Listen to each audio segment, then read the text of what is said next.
अस्सलाम वालेकुम। Chapter number 14 current electricity का जो टॉपिक आज हम डिस्कस करने जा रहे हैं वो है न्यूमेरिकल प्रॉब्लम। एक्सरसाइज के न्यूमेरिकल प्रॉब्लम जो आज हमने करने हैं वो है 14.1 से लेकर 14.5 तक। इसके बाद हमारी नेक्स्ट वीडियो आएगी जिसमें हम करेंगे 14.6 से 14.11 तक के न्यूमेरिकल। अब न्यूमेरिकल को करने से पहले मैं आपसे कुछ कहना चाहूँगा। पहली बात तो यह है कि आपने इस वीडियो को एंड तक लाजमी देखना है, और दूसरी बात यह है कि जब भी आपने न्यूमेरिकल प्रॉब्लम करने हैं तो आपने जिस भी चैप्टर के न्यूमेरिकल प्रॉब्लम्स को करना होगा, आपने उस चैप्टर के अंदर जो फार्मूलाज इस्तेमाल हुए हैं, जो फार्मूले हमने ड्राइव किए हुए हैं, उन फार्मूलाज को आपने अच्छी तरह से याद करना है। हो सके तो आप उनको स्टिकी नोट्स पे लिखें या आप किसी भी पेज पे लिख के उनको जहाँ से आपका ज़्यादा गुजर बसर होता है या जिस जगह आपका ज़्यादा उठना बैठना है आप उस जगह पे उसको चिपका लें। अब इसका फ़ायदा क्या होगा? इसका फ़ायदा ये होगा कि आप न्यूमेरिकल के अंदर जो फार्मूले इस्तेमाल होने हैं वो आपको पहले से याद होंगे, और जब आप न्यूमेरिकल करने लगोगे तो आपको न्यूमेरिकल आसान लगने लग जाएगा। अब कोई भी न्यूमेरिकल मुश्किल लगने की वजह क्या होती है, और न्यूमेरिकल में पूरे मार्क्स कैसे हासिल कर सकते हो आप, और न्यूमेरिकल को कौन सा ऐसा तरीका करने का है जिससे आपका न्यूमेरिकल जो है उसमें आप फुल मार्क्स ले सकते हो। न्यूमेरिकल को तरीक़ाकार से कैसे करना है, एक बाकायदा उसकी प्रेजेंटेशन जो है वो किस तरह से आपने करना है, उसको प्रेजेंट कैसे न्यूमेरिकल को करना है, तो ये भी हम आज की वीडियो में आपको बताने वाले हैं। तो इसलिए आपने वीडियो को एंड तक लाजमी देखना है। तो स्टार्ट करते हैं। सबसे पहले एक्सरसाइज न्यूमेरिकल प्रॉब्लम 14.1 हम करते हैं, और कोई भी न्यूमेरिकल जब आपने करना है उसकी स्टेटमेंट को ध्यान से रीड करना होता है। इसी तरह से अब हम 14.1 न्यूमेरिकल जो है इसकी स्टेटमेंट को ध्यान से रीड करेंगे। जब आप न्यूमेरिकल की स्टेटमेंट को ध्यान से रीड करोगे तो देन न्यूमेरिकल के अंदर आपको पता चल जाएगा कि इसमें हमने फाइंड क्या करना है और इसमें कौन सी चीज़ें हमें जो है वो गिवन दी हुई हैं। और आपने जब भी न्यूमेरिकल को प्रेजेंट करना है तो कुछ इस तरह से आपको करना पड़ेगा। गिवन डाटा होगा, फिर टू फाइंड, फिर कैलकुलेशन या इसको हम सोल्यूशन भी कह सकते हैं, और फिर जब आंसर आएगा उसको आपने बॉक्स करना है। मैं आपको करके दिखाऊंगा कैसे करना है, और साथ में आंसर का वर्ड लिखना है आपने। और जो भी न्यूमेरिकल का आंसर आता है उसका यूनिट जो है वो आपने लाजमी लिखना होता है। अगर यूनिट आप नहीं लिखोगे तो आपके न्यूमेरिकल में से फुल मार्क्स जो है वो नहीं आएंगे। तो जैसे मैं न्यूमेरिकल आपको करवाऊंगा आप वैसे करें तो इंशाल्लाह आपके न्यूमेरिकल में फुल मार्क्स आएंगे, और आपको न्यूमेरिकल आसान भी लगने लगेंगे आज की वीडियो देखने के बाद। तो स्टेटमेंट है कि a current of 3 milliampere is flowing through a wire for 1 minute. एक वायर में से 3 मिली एम्पेयर का करंट जो है वो पास हो रहा है 1 मिनट के लिए। What is the charge flowing through the wire? आपने बताना है कि उसके अंदर चार्ज कितने हैं। तो सबसे पहले हम लिखते हैं जी गिवन डाटा। गिवन डाटा में कौन सी चीजें आती हैं जो स्टेटमेंट के अंदर बताई होती हैं, जैसे कि करंट उसने हमें गिवन दिया हुआ है।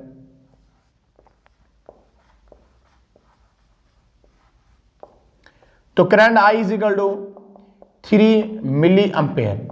अब मिली जो होता है वो 10 की पावर -3 होता है, तो इसलिए हम यहां पे लिख लेंगे 3 × 10⁻³ एम्पेयर, यानी हमने मिली एम्पेयर से करंट को एम्पेयर के अंदर कर लिया। उसके बाद टाइम हमें गिवन है। टाइम कितना हमें गिवन है? टाइम उसने दिया हुआ हमें T is equal to 1 minute. 1 minute time आपके पास है, और 1 मिनट के अंदर कितने सेकंड होते हैं? 1 मिनट के अंदर 60 सेकंड होते हैं।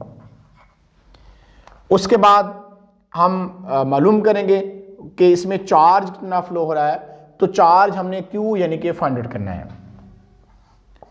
चार्ज Q हमें क्या करना होगा, ये हमें मालूम करना होगा। तो हम लिखेंगे we know that.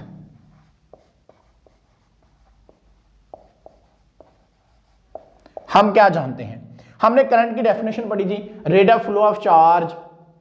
Rate of flow of charge is called current. कि करंट जो है वो किसी यूनिट एरिया में से चार्जेस के फ्लो को ही हमने करंट का नाम दिया था। यानी अगर मेरे पास ये एक वायर है और इसके क्रॉस सेक्शन एरिया, इस क्रॉस सेक्शन एरिया ए से जितने चार्जेस यहां से पास आउट होंगे यही क्या कहलाएगा, यही करंट कहलाता है। तो I इज इक्वल टू हम लिखेंगे, यानी I is equal to Q/T। Current is equal to charge per unit time. कितने चार्जेस कितने टाइम में फ्लो होते हैं, ये कहलाता है करंट। बट हमने इसमें क्या मालूम करना है, हमने क्यू मालूम करना है, यानी चार्ज को हमने क्या करना है, मालूम करना है। तो इसको हम थोड़ा रीअरेंज कर लेते हैं, यानी charge Q is equal to आ जाएगा आई मल्टीप्लाई क्या हो जाएगा, टाइम इस साइड पे आके मल्टीप्लाई हो जाएगा, जो कि इस साइड पे डिवाइड हो रहा था। अब हमने क्या करना है, बाय पुटिंग द वैल्यूज। तो आप इस तरह से अपने पास मार्कर जो है उसको इस्तेमाल करें। मेरे पास व्हाइट बोर्ड मार्कर है बिलो, तो मैं इसको इस्तेमाल कर रहा हूं। तो हम यहां पे लिखेंगे bye putting the values.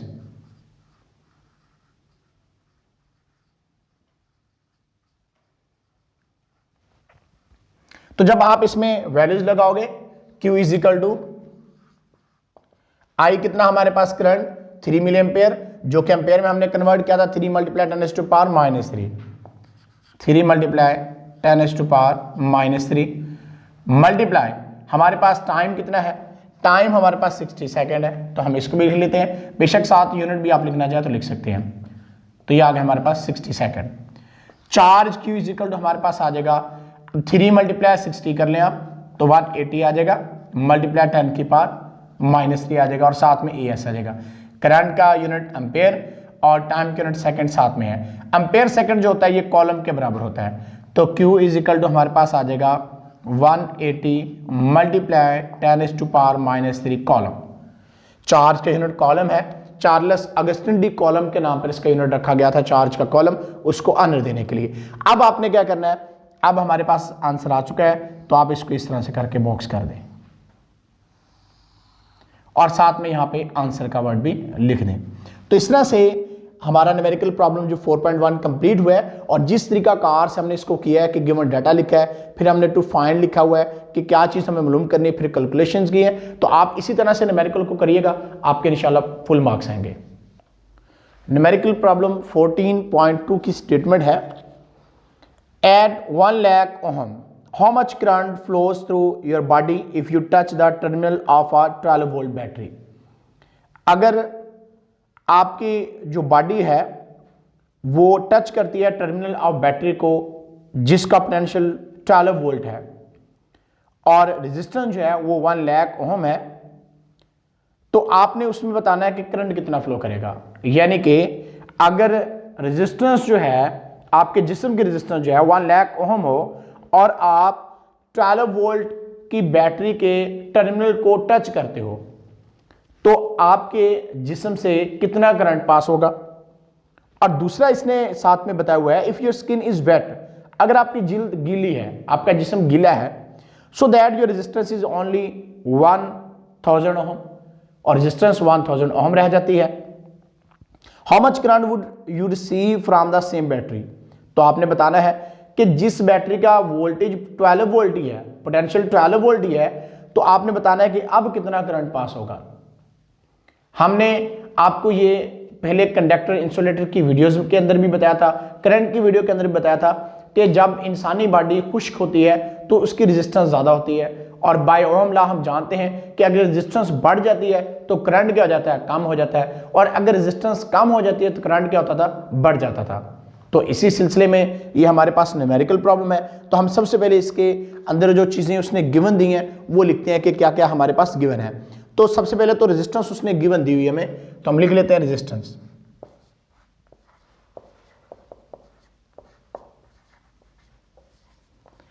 Resistance R1 का नाम दे लेते हैं क्योंकि हमारे पास दो रेजिस्टेंस है, एक खुश्क बॉडी के रेजिस्टेंस है, एक गीली बॉडी के रेजिस्टेंस है। तो ये हमारे पास है 1 लाख ओम। ओम रेजिस्टेंस का यूनिट होता है, और वोल्टेज जो हमारे पास गिवन है वो है 12 वोल्ट। तो वोल्टेज लिखते हैं हम,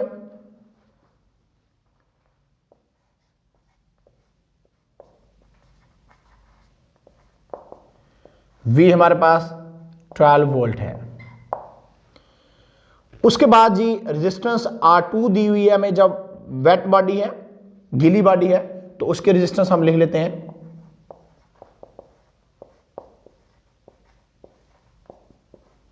R2 इज इक्वल टू 1000 ओम। अब हमको मालूम क्या करना है, हमको करंट मालूम करना है। हम लिख लेते हैं यहां पे करंट I1 का नाम देते हैं जब रेजिस्टेंस 1 लाख ओम थी, और दूसरी हम करंट को I2 का नाम देते हैं जब रेजिस्टेंस 1000 ओम है। तो I2 करंट ये हमने मालूम करना है। हम लिखेंगे यहां पे वी नो दैट,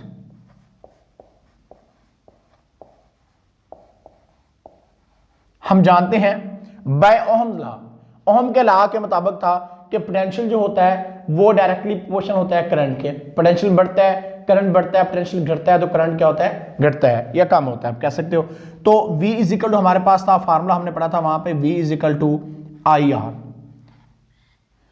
अब इसके अंदर हम क्या करते हैं, हम क्योंकि हमारे पास दो रेजिस्टेंस है, एक रेजिस्टेंस R1 है, दूसरी रेजिस्टेंस हमारे पास R2 है, पोटेंशियल सेम है 12 वोल्ट ही है, तो इसको फार्मूले को थोड़ा सा रीअरेंज कर लेते हैं, I is equal to V by R लिख लेते हैं। कैसे कि रेजिस्टेंस इस साइड पे मल्टीप्लाई हो रही थी करंट के साथ, इस साइड पे आके क्या हो जाएगी, डिवाइड हो जाएगी।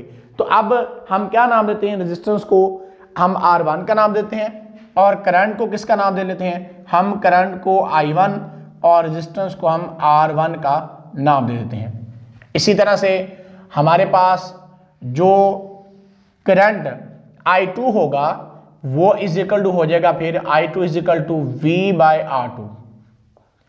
यानी कि हमारे पास दो रेजिस्टेंस थी, पहले रेजिस्टेंस 1 लाख ओम है, तो उसने कहा कि इंसानी बॉडी में से कितना करंट गुजरेगा जब वो 12 वोल्ट की बैटरी को टच करता है, और इसी तरह से जब रेजिस्टेंस 1000 ओम रह जाती है, जब बॉडी गिली थी तो फिर कितना करंट गुजरेगा, तो उस करंट को हमने I2 का नाम दे दिया है। तो अब हम क्या करते हैं, बाय पुटिंग द वैल्यूज, हम लिखते हैं यहां पे बाय पुटिंग द वैल्यूज।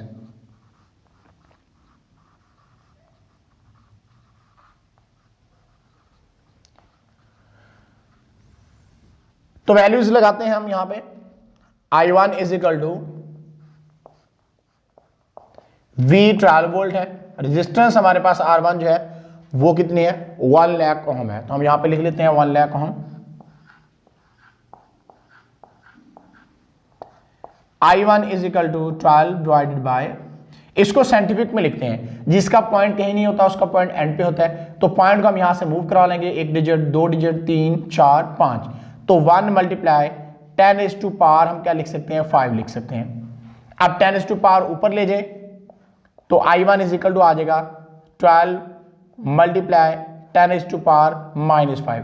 अगर पावर नीचे प्लस की है तो ऊपर जाके माइनस हो जाती है, अगर नीचे माइनस की होती है ऊपर जाके प्लस हो जाती है।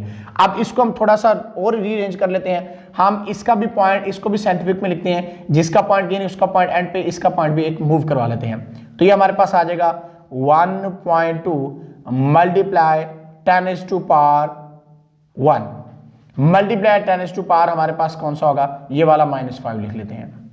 तो ये हमारे पास आ जाएगा I1 current is equal to 1.2 multiply 10 to power 1 -5 करेंगे हम, तो ये हमारे पास क्या आ जाएगा, I1 करंट हमारे पास आ जाएगा 1.2 मल्टीप्लाई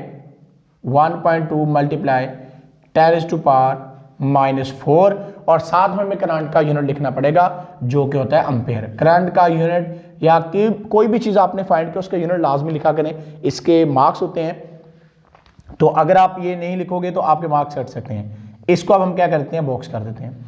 यानी जब इंसानी बॉडी की रेजिस्टेंस 1 लाख ओम होगी और 12 वोल्ट की बैटरी के टर्मिनल को वो टच करेगा, तो फिर उसमें से करंट जो फ्लो होगा वो होगा 1.2 multiply 10 to power -4 ampere current pass होगा।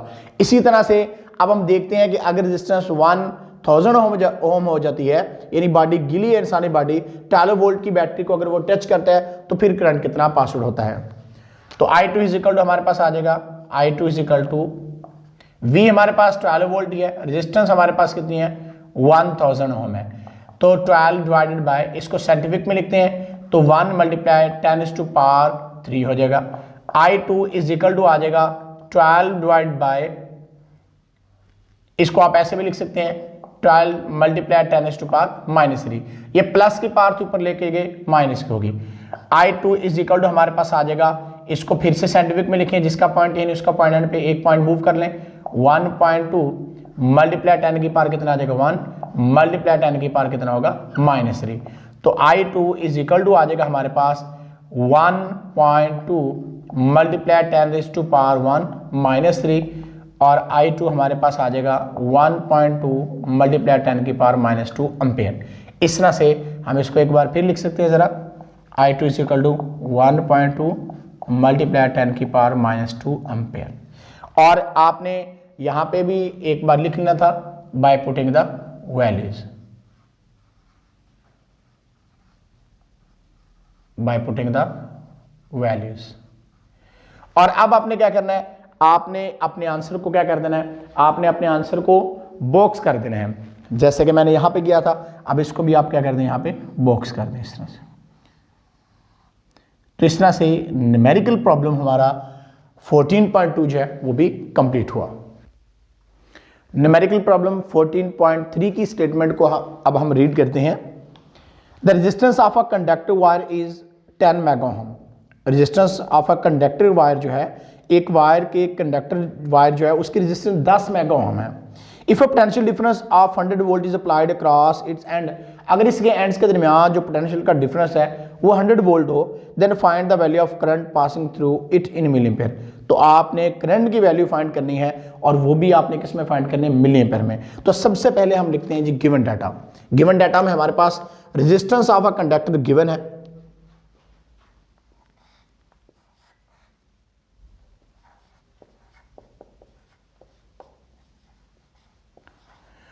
तो रेजिस्टेंस R हमारे पास है जी 10 मेगा ओम, या इसको हम ऐसे भी लिख सकते हैं 10 मल्टीप्लाई 10 की पावर 6 ओम।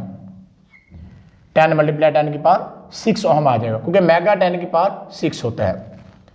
उसके बाद हमें जो पोटेंशियल डिफरेंस है वो गिवन है,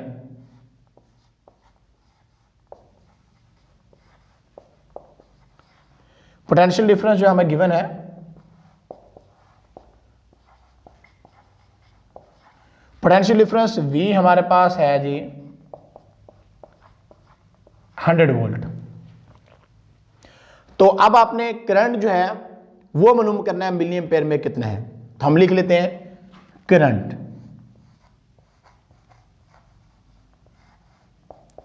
I आपको क्या करना है, मालूम करना है। तो हम लिखते हैं यहां पे we know that,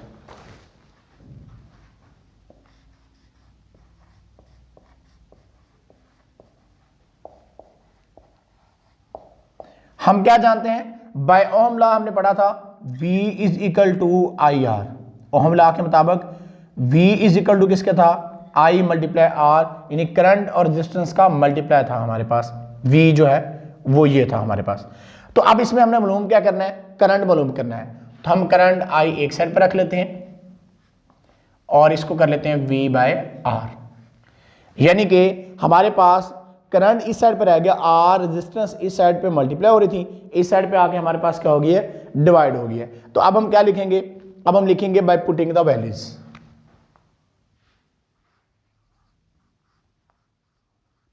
by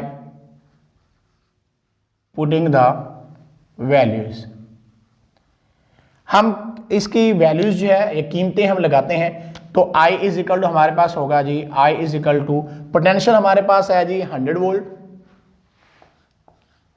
divided by हमारे पास रेजिस्टेंस जो है वो 10 मल्टीप्लाई 10 की पावर 6 है। तो इसको हम कैंसिलेशन इसकी करते हैं, 10 10 100 होता है। तो I इज इक्वल टू हमारे पास आ जाएगा 10 डिवाइडेड बाय 10 की पावर 6 हमारे पास है। अब 10 की पावर 6 को हम थोड़ा लिखते इस तरह से भी लिख सकते हैं, 10 की पावर 3 मल्टीप्लाई 10 की पावर 3। देखिए 3 प्लस 3 फिर भी 6 पावर ही बनेगी, और एक 10 की पावर 3 को हम ऊपर ले जाते हैं, 10 मल्टीप्लाई 10 इज टू पावर -3। ये 10 इज टू पावर प्लस का 3 था, ऊपर जाके पावर क्या होगी, माइनस होगी। तो 10 की पावर कितना हो गया, -3 डिवाइडेड बाय हमारे पास 10 इज टू पावर 3 ही रहा। I इज इक्वल टू हम लिख सकते हैं 10 multiply 10 is to power -3 divided by 10 is to power 3 को हम 1000 लिख सकते हैं। ये हम ऊपर क्यों लेके गए ये आपको भी समझ आ जाएगी। एक जीरो अब इससे कैंसिल हो जाएगा, एक जीरो इससे कैंसिल हो जाता है, तो ये हमारे पास क्या रह गया, ये हमारे पास रह जाता है जी 1 डिवाइडेड बाय 100 मल्टीप्लाई 10⁻⁻3। इसको हम क्या लिख सकते हैं, इसको हम लिख सकते हैं 1 डिवाइड बाय 100 करें, कैलकुलेट करें तो ये हमारे पास आ जाएगा 0.01 और साथ में मल्टीप्लाई 10⁻⁻3। अब current I is equal to हमारे पास आ जाएगा 0.01 और 10⁻³ क्या होता है, मिली होता है, तो इसकी जगह पे हम मिली लिख देते हैं, m लिख दिया, और साथ में करंट का यूनिट एम्पेयर होता है तो हम लिख देते हैं। तो इस तरह से हमने करंट जो मिली एम्पेयर में फाइंड करना था वो हमने फाइंड आउट कर लिया। जब एक रेजिस्टेंस हमारे पास 10 मेगा ओम की है और उसके एंड्स के क्रॉस जो पोटेंशियल डिफरेंस 100 वोल्ट हो, तो उसमें से जो करंट पास आउट होगा वो होगा 0.01 मिली एम्पेयर। अब इसको आपने क्या कर देना है, बॉक्स कर देना है और साथ में आपने आंसर लिख देना है। तो इस तरह से न्यूमेरिकल प्रॉब्लम 14.3 हमारा कंप्लीट हुआ।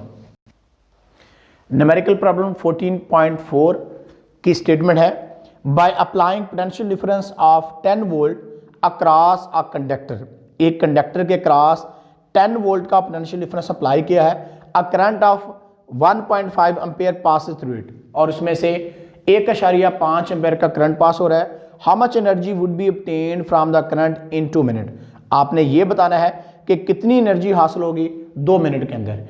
यानी कंडक्टर के क्रॉस अगर V वोल्ट का पोटेंशियल डिफरेंस है और Q कॉलम चार्ज उसमें से पास आउट हो रहे हैं, तो आपने electrical energy supply by the charge Q जो है वो आपने मालूम करनी है कि कितनी होती है। तो सबसे पहले हम लिखते हैं जी, इसके अंदर गिवन डाटा हमारे पास क्या है, तो गिवन डाटा में हमारे पास पोटेंशियल डिफरेंस जो है वो गिवन है, करंट गिवन है और टाइम गिवन है। तो लिखते हैं हम potential difference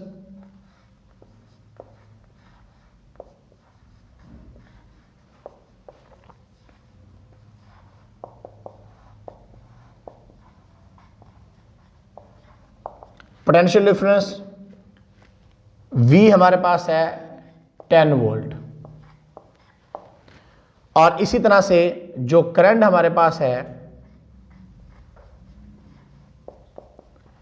current I is equal to 1.5 ampere है, और उसके बाद जो टाइम हमारे पास है, time T is equal to 2 minute है।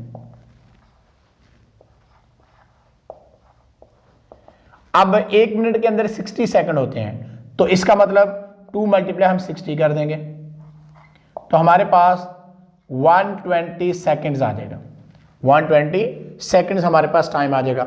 अब हम लिखेंगे यहां पे वी नो दैट, सॉरी हमने फाइंड क्या करना है, पहले ये बताना था आपको, फिर हम लिखेंगे कैलकुलेशन में जाके। तो फाइंड हमने करना था, एनर्जी आपने फाइंड करनी है, यानी W वर्क जो है वो आपने मालूम करना है कि कितना होगा। तो ये हमारे पास आ जाएगी एनर्जी। अब उसके बाद हम लिखते हैं वी नो दैट,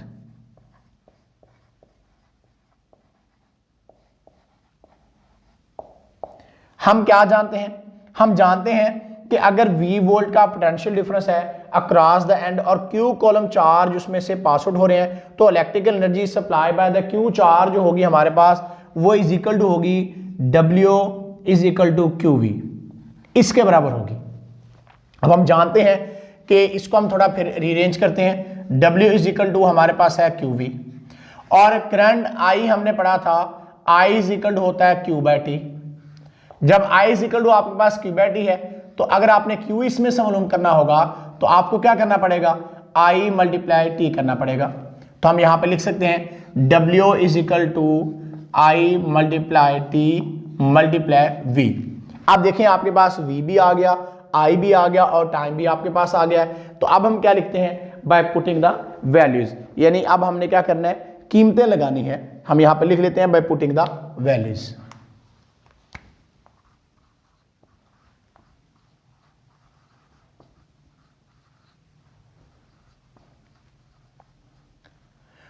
तो जब हम वैल्यूज लगाएंगे तो W इज इक्वल टू हमारे पास आ जाएगा करंट हमारे पास है 1.5 मल्टीप्लाई टाइम हमारे पास है जी 120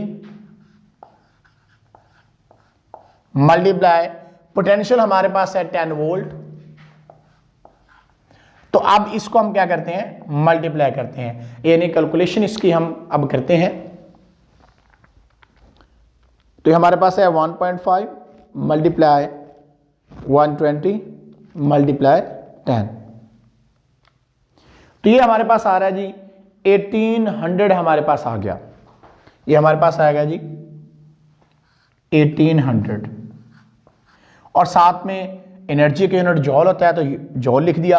और अब आपने इसको क्या करना, बॉक्स कर देना।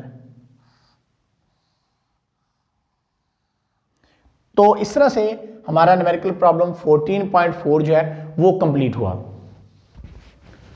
न्यूमेरिकल प्रॉब्लम 14.5 की अब हम स्टेटमेंट जो है उसको रीड करते हैं। कहता है two resistance of 2 kilo ohm and 8 kilo ohm are joined in series, यानी दो रेजिस्टेंस आपके पास हैं और एक की रेजिस्टेंस 2 किलो ओम है और दूसरी रेजिस्टेंस हमारे पास 8 किलो ओम है, और आपने उन रेजिस्टेंस को क्या कर दिया है, आपने उनको सीरीज में जोड़ दिया है, यानी ऐसे करके आपने सीरीज में जोड़ दिया है। एक रेजिस्टेंस आपके पास है जी 2 किलो ओम की और दूसरी रेजिस्टेंस आपके पास है जी 8 किलो ओम की, यानी इस रेजिस्टेंस का हम नाम दे सकते हैं R2 का और इस रेजिस्टेंस का हम नाम दे सकते हैं R1 का। If a 12 volt battery is connected across the end of this combination, अगर इसके क्रॉस उसने क्या लगा दिया है, ये हम स्विच लगा लेते हैं और साथ में एक 12 वोल्ट की उसने कहा कि बैटरी हमने अटैच कर दी है, तो V पोटेंशियल जो है वो कितना है, 12 वोल्ट है। तो कहता है आपने इसमें मालूम करना है the equivalent resistance of the series combination की इक्विवेलेंट रेजिस्टेंस आपने फाइंड करनी है कि टोटल रेजिस्टेंस कितनी होगी। Current passing through each of the resistance, आपने ये बताना है कि करंट कितना पास हो रहा है इस रेजिस्टेंस में से, हर एक रेजिस्टेंस में से करंट कितना पास होता है।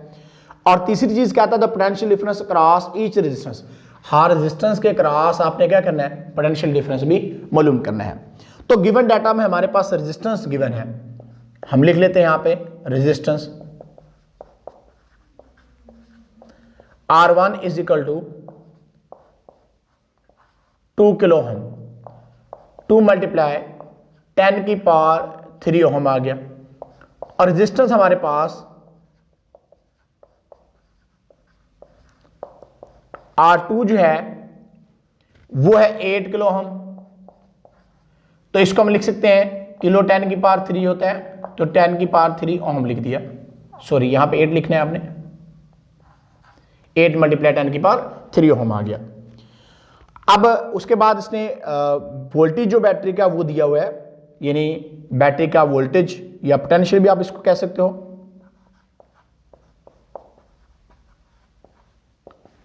वो हमारे पास है V is equal to 10 volt. Find क्या करना है, फाइंड आपने करनी है इक्विवेलेंट रेजिस्टेंस, आपको मालूम करनी है इक्विवेलेंट रेजिस्टेंस।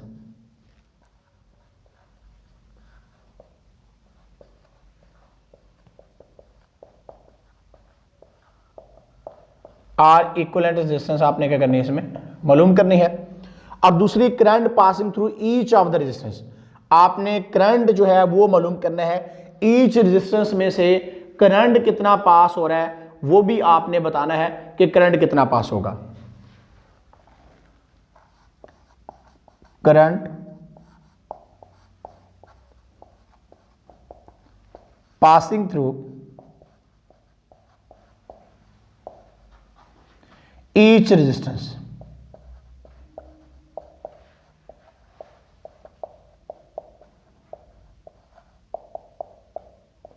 ये आपको मालूम करना है। और तीसरी चीज जो इसमें मालूम करनी है वो है the potential difference across each resistance, potential difference across each resistance आपने मालूम करना है।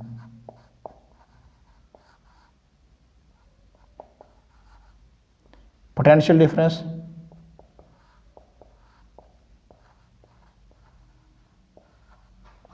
अक्रॉस ईच रेजिस्टेंस,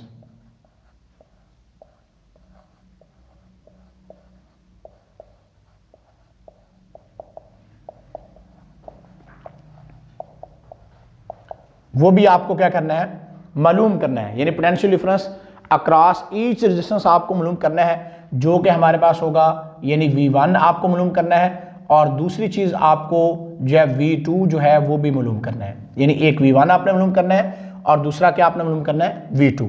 ये चीजें हमने क्या करनी है, फाइंड आउट करनी है। अब कैलकुलेशन जो है इसकी स्टार्ट करते हैं हम। तो सबसे पहले हमें इसको थोड़ा समझना पड़ेगा। अब देखिए सीरीज कॉम्बिनेशन की अगर हम बात करें तो सीरीज कॉम्बिनेशन में हमारे पास रेजिस्टेंस जो है वो सीरीज तरीके में आपस में अटैच होती हैं, यानी इस तरह से एक दूसरे के साथ एंड टू एंड जुड़ी होती हैं। पोटेंशियल V 12 वोल्ट का है। अब देखिए जब करंट पास हो रहा है तो करंट के फ्लो होने के लिए जस्ट एक ही पाथ है, एक ही रास्ता है करंट के फ्लो होने के लिए, कोई और रास्ता नहीं है। तो इसका मतलब करंट यहां से पास होगा, करंट I ही फ्लो होगा, यानी करंट क्या रहेगा, सेम रहेगा सीरीज कॉम्बिनेशन के अंदर। बट पोटेंशियल जो होता है वो डिवाइड होगा। यहाँ पर रेजिस्टेंस R1 है, 2 किलो ओम की है, ये 8 किलो ओम की है, तो रेजिस्टेंस के अंदर डेसिपेशन ऑफ एनर्जी होती है। तो इस वजह से यहाँ पे पोटेंशियल क्या होगा, ड्रॉप होगा। इसलिए हमने लिखा था पोटेंशियल V1 V2 आपको मालूम करना है। और तीसरी बात जो आपने बतानी है वो ये कि इक्विवेलेंट रेजिस्टेंस कितनी होगी, यानी ये रेजिस्टेंस और ये रेजिस्टेंस जो है इसको मिला के हमारे पास जो है वो इक्विवेलेंट रेजिस्टेंस आती है, तो वो आपने मालूम करनी है कितनी होती है। तो सबसे पहले हमने इक्विवेलेंट रेजिस्टेंस जो है वो ही फाइंड करनी है, यानी इसको मैं A का नाम दे देता हूं, इसको मैं B का नाम देता हूं और इसको नाम देता हूं C का। तो सबसे पहले हमने A पार्ट को हल करना है, तो हम लिखेंगे यहां पे वी नो दैट।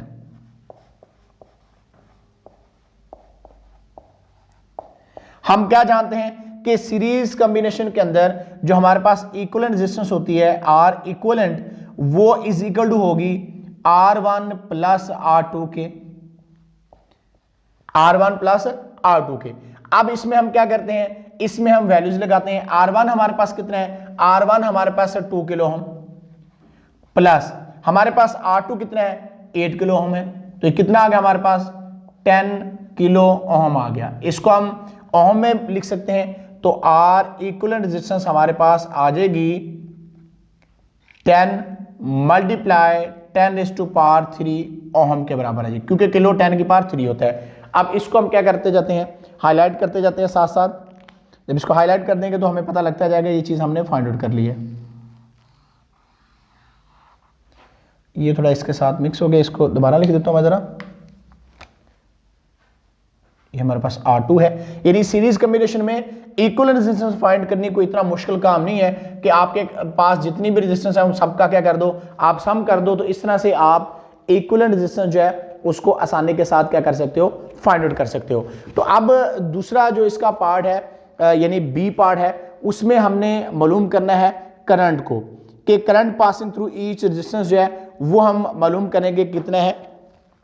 तो इसको आप ऐसे भी लिख सकते हैं इक्विवेलेंट रेजिस्टेंस को। पहले मैं बता दूं जरा कि इक्विवेलेंट रेजिस्टेंस को आप ऐसे भी लिख सकते हैं कि हमारे पास R equivalent is equal to 10 kilo ohm. आप इसको ऐसे भी लिख सकते हैं, ठीक है। तो अब बेशक आप ऐसे लिख ले या ऐसे लिख ले, आपकी बुक पे ऐसे लिखा हुआ है तो आप इसको ऐसे लिख सकते हैं। उसके बाद हमने क्या करना था जी, मैं बात कर रहा था current passing through each resistance. हम जानते हैं by Ohm law.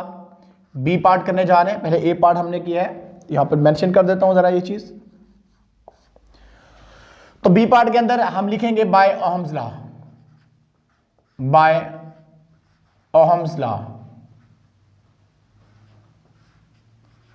Ohm's law के मुताबिक क्या होता है, V इज इक्वल होता है IR के, V is equal to IR होता है बाय ओहम लॉ। यानी ओहम के लॉ ने हमें बताया था कि पोटेंशियल जो होता है वो IR के बराबर होता है। अब हम क्या करते हैं, हमने क्योंकि करंट इसमें से फाइंड आउट करना है और यहां पे जो रेजिस्टेंस होगी वो हमने इक्विवेलेंट रेजिस्टेंस लगानी है।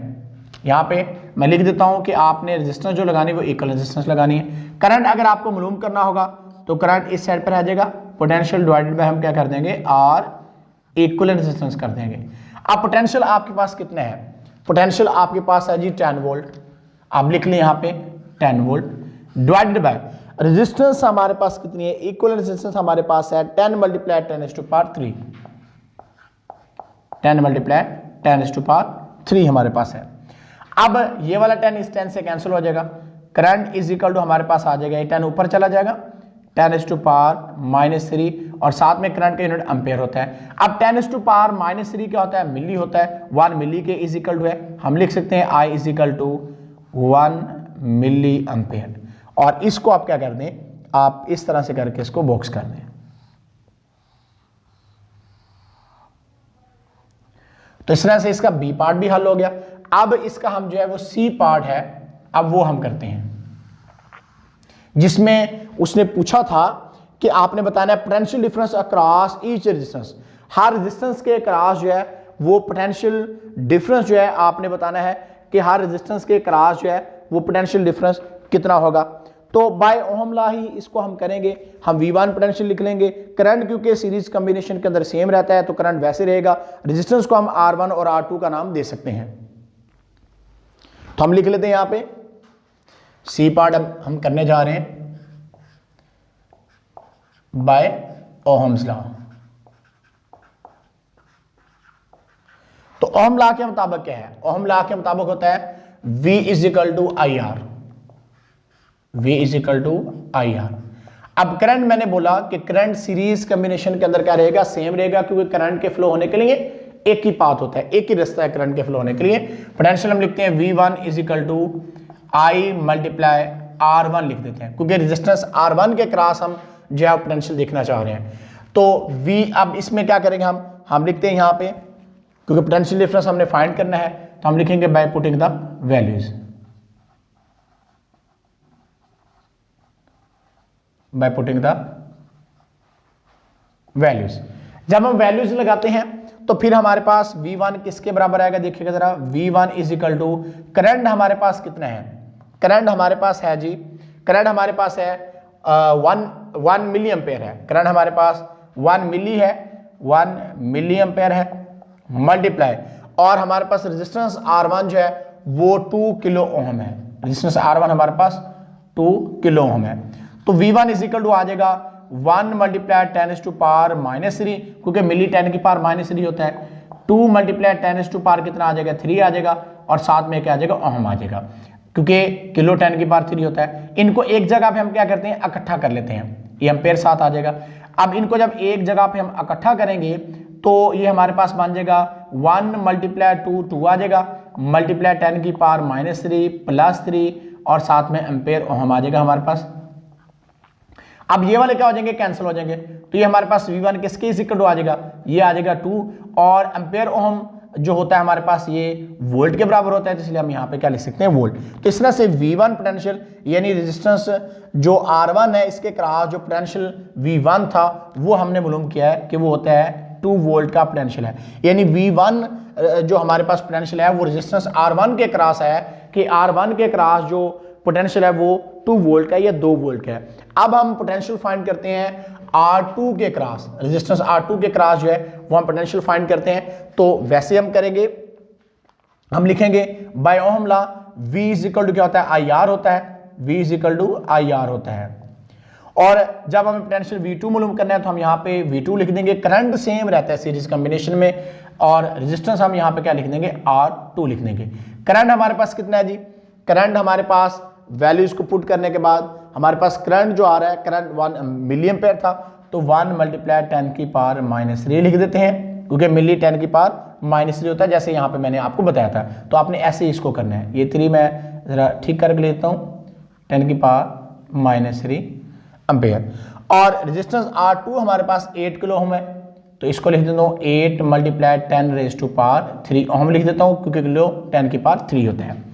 तो V2 हमारे पास आ जाएगा 1 मल्टीप्लाई 8 आ जाएगा, मल्टीप्लाई 10⁻³ आ जाएगा ये वाला, और प्लस 3 ये वाला, यानी एक जगह पे पावर इकट्ठी कर दी, साथ में एम्पेयर ओम आ जाएगा। ये कैंसिल होगा तो यहाँ पे हमारे पास 8 आ जाएगा, और एम्पेयर ओम जो होता है ये वोल्ट के बराबर होता है। तो इस तरह से V2 पोटेंशियल रेजिस्टेंस R2 के क्रॉस जो है वो हमने देखा वो कितना है, 8 ओम है। यानी जो पोटेंशियल V1 था वो रेजिस्टेंस R1 के क्रॉस था, और पोटेंशियल V2 जो हमारे पास है 8 ओम, वो रेजिस्टेंस R2 के क्रॉस है। तो इस तरह से हमने इक्विवेलेंट रेजिस्टेंस भी फाइंड कर लिया है कि इक्विवेलेंट रेजिस्टेंस हमारे पास कितनी है, वो हमने देखी थी कि वो हमारे पास आ रही 10 किलो ओम, और इस तरह से current passing through each resistance हमने देखा 1 मिली एम्पेयर पास हो रहा है, और जो potential difference across each resistance हमारे पास था वो हमारे पास V1 2 वोल्ट है और V2 हमारे पास कितना है 8 वोल्ट है। तो इस तरह से न्यूमेरिकल प्रॉब्लम जो है आज हमने 14.1 से 14.5 तक के कंप्लीट किए हैं। अब वो क्वेश्चन जो वीडियो के स्टार्ट पे मैंने आपको बताए थे कि कोई भी न्यूमेरिकल मुश्किल लगने की वजह ये होती है कि आपको क्योंकि टॉपिक से रिलेटेड जो फार्मूला जो इसके अंदर इस्तेमाल होते हैं वो आप ध्यान से नहीं देख पाते, आप चैप्टर को अच्छी तरह से तैयार नहीं करते, जिससे आपको फार्मूला की समझ नहीं आ रही होती और आपको पता नहीं चल रहा है कि न्यूमेरिकल के अंदर फार्मूला हमने कौन सा अप्लाई करना है। तो इसलिए आपको न्यूमेरिकल मुश्किल लगते हैं। इसका आसान तरीका मैंने वीडियो के स्टार्ट पर थोड़ा बताया था आपको कि आप फार्मूला को अलग से निकाल के लिख लिया करें, जिससे आपको न्यूमेरिकल को हल करने में या न्यूमेरिकल में जो आपको मुश्किल आती है वो आपकी कम हो जाएगी। उसके बाद न्यूमेरिकल में पूरे मार्क्स क्यों नहीं आते हैं? न्यूमेरिकल में पूरे मार्क्स इसलिए नहीं आते कि स्टूडेंट जब न्यूमेरिकल ठीक भी कर देता है वो इस तरह से नहीं लिखता है, यानी प्रेजेंटेशन जो उसकी न्यूमेरिकल की होती है वो न्यूमेरिकल को प्रेजेंट सही तरह से नहीं कर पाता। Given data to find solution या कैलकुलेशन आप लिख सकते हो और इस तरह से आंसर को आपने बॉक्स करना होता है, तो स्टूडेंट इस तरह से न्यूमेरिकल को नहीं करता, जिस वजह से उसके पूरे मार्क्स न्यूमेरिकल के अंदर नहीं आते। और न्यूमेरिकल में एक कौन सी ऐसी गलती आप करते हो जिससे आपका पूरे का पूरा न्यूमेरिकल गलत हो सकता है? वो ये कि जब आपने फार्मूला गलत अप्लाई कर दिया, यानी आपका फार्मूला अगर रॉन्ग हो गया है, आपने फार्मूला ही गलत लगा दिया है, तो बेशक एंड पे आपने आंसर ठीक लिखा हुआ है लेकिन आपका न्यूमेरिकल जो होगा वो गलत तस्वर होगा। तो ये थे वो चीजें जिनको समझना आपके लिए बहुत जरूरी था। अगर आपने न्यूमेरिकल को अपने लिए आसान बनाना है तो आपको इस तरीकाकार से इन चीज़ों पे जो मैंने आपको बताई हैं इनको गौर करना पड़ेगा इन पे, और आपको समझना पड़ेगा इन चीज़ों को कि क्या चीज़ें होती हैं जो आपको न्यूमेरिकल के समझने में आपके लिए मुश्किलात का बायस बनती हैं और आपको न्यूमेरिकल मुश्किल क्यों लगता है। तो आज के लिए इतना ही, फिर मिलेंगे इंशाल्लाह, तब तक अल्लाह हाफिज़।